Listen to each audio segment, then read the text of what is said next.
Oh, time to train. But I've been sitting here for hours. I feel horrible. So how am I going to prep myself to train? Well, here we go. The next 15 minutes will show you what you need to do to get from your desk to the rack. So it's important that we lengthen out our chain, posterior chain, so from your big toe right underneath, all the way up to the top of your head. So start from the bottom.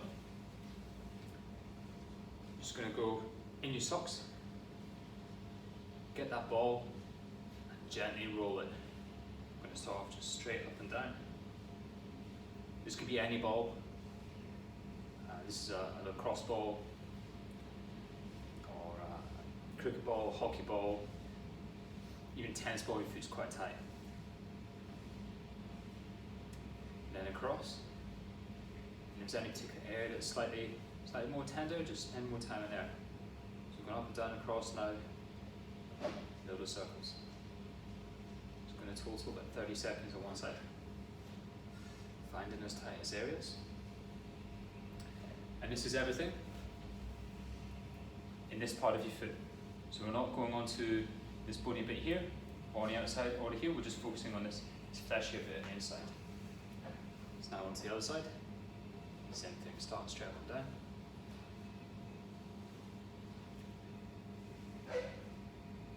Just put as much pressure on as you want, but this should be quite easy, just gently rolling over it, sideways.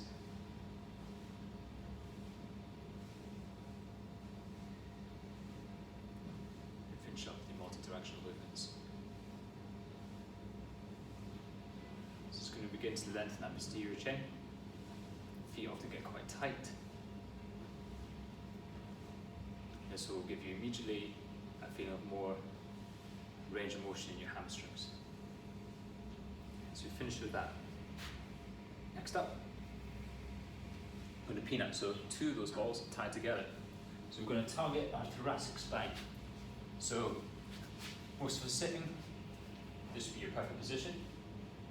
Most of us don't sit like that. We go heads forward and we hunch over, making this very, very tight. So ball in your thoracic spine. So the little gap there is where your spine goes, and the two balls are on either side. So it's right, just in your middle to upper back. Keep your hips on the ground the whole time and just relax back. That might be tight enough. If you want to deepen it, you can get your arms extending overhead, again keeping your hips in the ground and your ribs locked down. If they flare up, you're losing that on your back, so keep your ribs down. So just spend some time here, even coming in and out of it like this. As it eases off, I'm going to gradually roll that ball up, just a tiny bit at a time.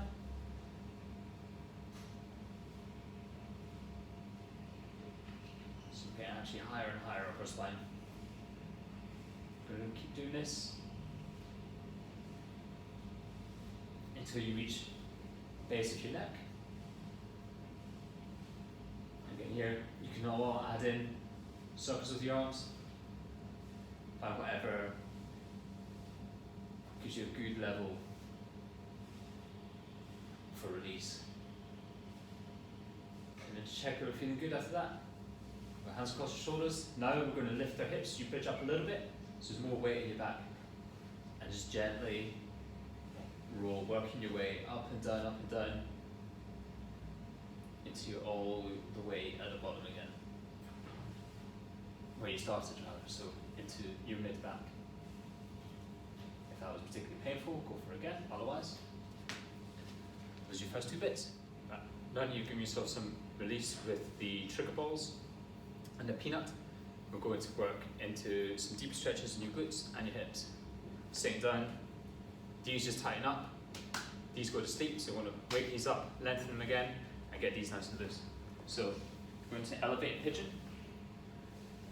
So have that shin going straight along the bench, and see if you can get yourself down so your back knee is on the ground. If you're too tight, just stay there and stay above it. You should feel this on the outside of your glute there. If possible though, you're getting all the way down.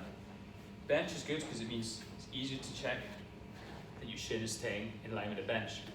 If it comes like this and your knees pointed forward just so you can get deep, you're losing the point of the stretch. Keep that like that. You can even hold your toes so your foot stays there. See if you can get deeper and deeper into it.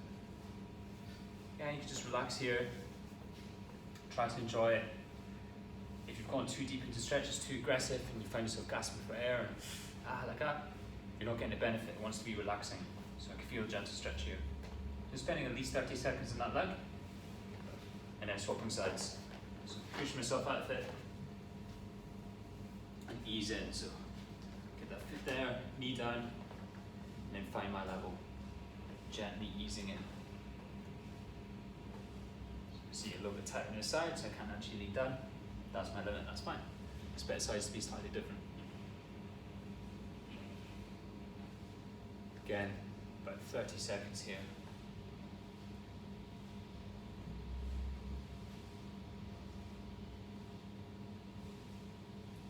Then after this, I'm going to ease out of it and get into our couch stretch.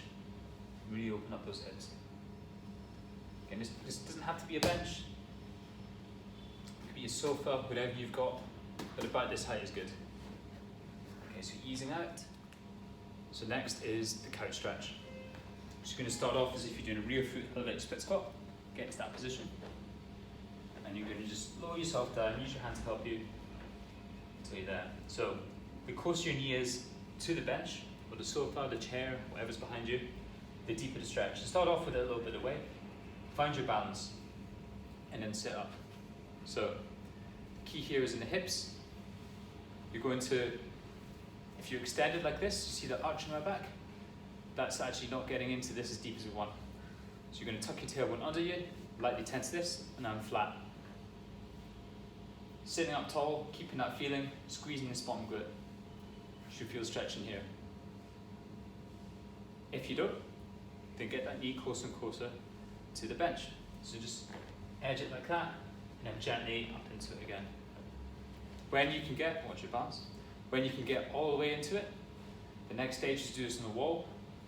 So imagine there's a wall, your toes are going to point up against the wall, and that will deepen the stretch as well. Again, the closer you get to the wall, the deeper the stretch. You're going to spend at least 30 seconds on one side, and let's swap sides. So ease into it, tuck that tailbone under, nice and tall. Slow, gentle breaths into it, making sure it's relaxed the whole time. Checking the tailbone's tucked under me. 30 seconds here, and as it eases off, just get that knee slightly closer to the bench and relax.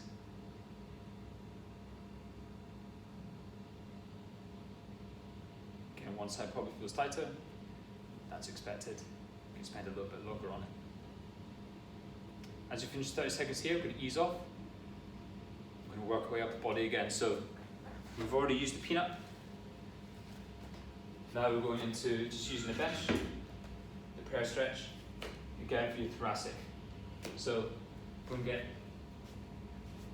elbows on the bench, hands are going together, just as if you're praying, and you're going to sink your hips back and dip your head down. So your head's pushing down through your shoulders. Take your hands around, really pushing my head down and feeling that behind my shoulders. Let's ease into it, up we go again. See if I go a little bit narrower, just change the emphasis slightly. Find what's good for you. Just in for a couple seconds. And up again. Let's just do 5 at ease. Really pushing the head down. A few seconds at the bottom every time. Loosen off in between. Check you're feeling good. That's 4, so one more.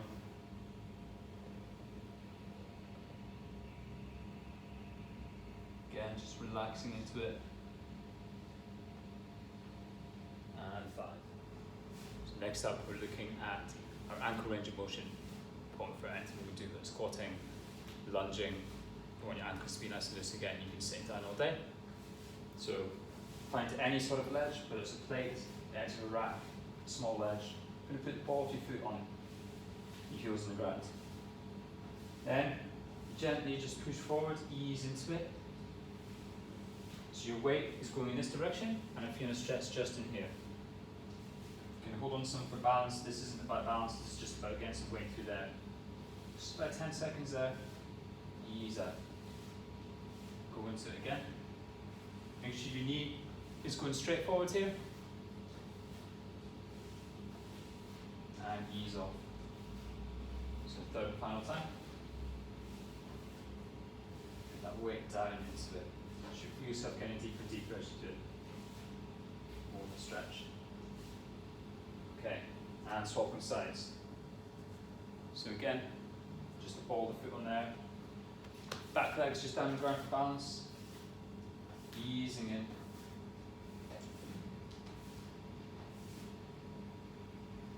Just about 10 seconds.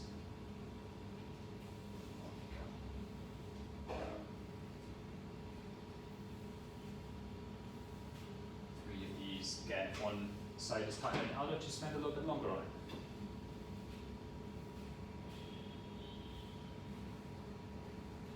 Third and final time.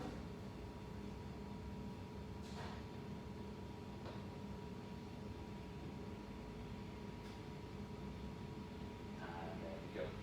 That loosens off the ankles. Lastly, we're going to finish off a little bit more active here. So we're going to start off in this long lunge position. Back knee just off the ground. So feeling your hips pulling down into the stretch. You're going to rock slowly backwards and forwards. 5 of these rocks. Then, I'm going to plant that back knee down and just gently push the knee out as you get into it. Very gentle on the knee there. So get deeper as you go in as you do this. Again, 5 of these. Then you're going to swap sides. So it starts off up, just rock into it. Back knees off the ground for this first bit. Then drop that knee. Gently just ease your knee out as you go into it. And out. And in. Nice and slow.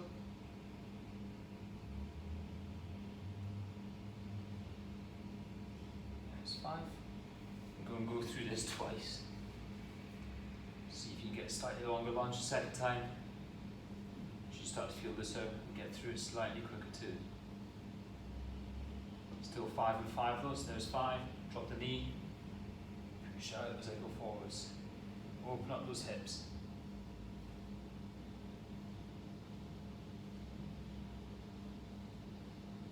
Swapping sides.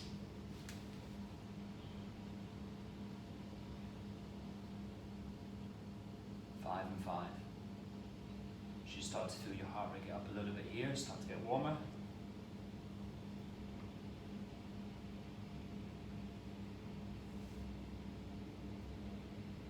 Really pushing that knee out, nice and gentle. And 5. And there you go. So put all that together, and you've gone from the desk to the rack, taking the time to do this will make you feel much better for your session and actually hit the proper positions that you